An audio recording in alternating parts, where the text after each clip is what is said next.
Good morning and welcome to Locked In on Lockdown. My name's Alex Elaine. I'm Jack Gerard. And as always, we're coming to you with those actionable insights, tips, and special things for you to think about so you can get your day started with a bang and get ready to fire on all cylinders. So Jack, what's the topic today?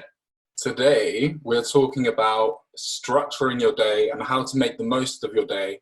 And I think also trying to retain momentum in this period of time. Like, it's got to the stage now where Monday, Tuesday, Wednesday through Sunday are just bleeding together. There's really no difference between those days. And I think it's really quite important that there is some sort of structure, across your week to ensure that you're not getting lost in the time warp that exists right now. So Alex, do you have any initial thoughts on this topic? Yeah, I mean, even when I think about myself, right, yeah, as you say, I just say there's no real concept of weekday and weekend. It's just another day. And so the key thing in my mind is when I wake up now, I try to make sure either the night before or when I wake up that I set out the outcomes that I want to have achieved by the end of the day. Because one of the things that I think a lot of us have been lacking is structure.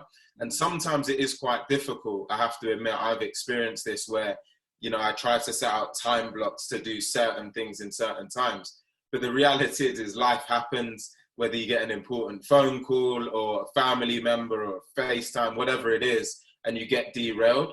So now what I've also sought to do is, as well as having time blocks, more so focus on what outcomes do I want to drive by the end of the day. And what that's given me is a bit more flexibility with what my actual day looks like. But I know that before I put my head on that pillow, I need to have done these 5 things, for example, today, or driven these 5 outcomes. So that's kind of been a top of mind thing, something I introduced quite recently. Jack, do you have a similar system or anything different? Yeah, I think that's kind of the way to go about it, right? Is to wake up hungry and try to go to bed satisfied.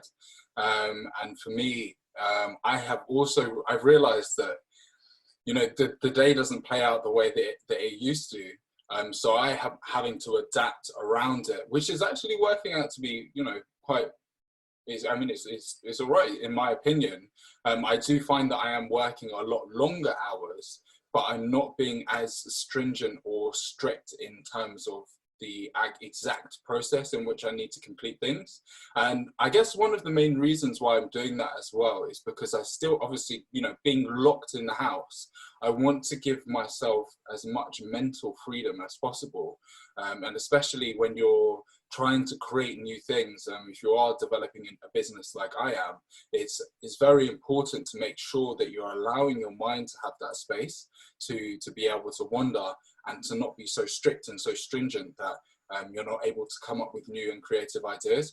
And I'm also spending a lot of time learning as well, because obviously in a period like now, this is a great time to just be upskilling and developing yourself as a person. But again, going back to that aspect of, me being somebody who's trying to kind of lean on my creative skills to develop and get this business off of the ground, learning whatever it is that it might be something that is completely unrelated. It's just going to give you a completely different perspective on life. So yeah. I mean, one thing that's, I guess, been interesting about your recent journey, Jack, is you just touched on it, you found yourself tapping into your creativity and kind of finding some of that flair again and reconnecting with it that's always been there, and now potentially looking at having a business or a business interest that's a bit more centered around that. So could you almost talk about the process of how you got from almost that initial flair and that creativity to starting to realize that maybe this is something you could build on and create something more impactful from? I think for me, I've been saying for too long that this is something that I want to do, that I want to move away from working in the 9 to 5, having somebody else as my boss and taking full control over my time.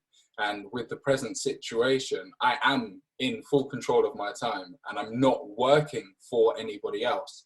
And I was thinking about it last night. I genuinely don't know what I would do if I didn't have a passion and a purpose and a goal that I was working towards right now. Because, I think in the last 5 weeks or so, I've probably taken about 2 days off to rest and to relax. And on those days, like I've got very, very bored quite quickly, because, you know, you can only watch so much Netflix and PlayStation. And so I think for me, it's really, the idea has always been there, and the situation has just forced me into taking those steps. And my best advice to anybody who hasn't as of yet started, and, you know, from the feedback that we've been getting, I think both Alex and I are really happy to see that everyone is seeming to do very well and is making the most of this situation. But for anybody who isn't entirely sure how to go about it, the best thing that I can say is just get started. When you wake up in the morning, head to a space where you know that you're going to be able to work, and just try. And, you know, on the first day, you may only be able to get half an hour's workout, because, you know, there's so many barriers to entry. You're going to be failing a lot and it's going to exhaust you. That's fine. Just make sure that the next day that you're putting in more effort, and you try and push that to 50 minutes or an hour and a half. And within the space of a week or 2 weeks, you'll find that, you know, especially if you're dealing with something that you are very passionate about, that it will just carry you, and you will jump out of bed in the morning because you know that you have purpose and you know that you have value to add to the world right now. Yeah, I mean, ton of gems in that. One thing that I consciously thought about the other day is that there's real power in having your back against the wall. And what I mean by that is, it's amazing how sometimes we realize that there's character traits and things in us when actually we feel like everything's a little bit against us, or, you know, money might seem like it's tight, or things might seem like they're difficult.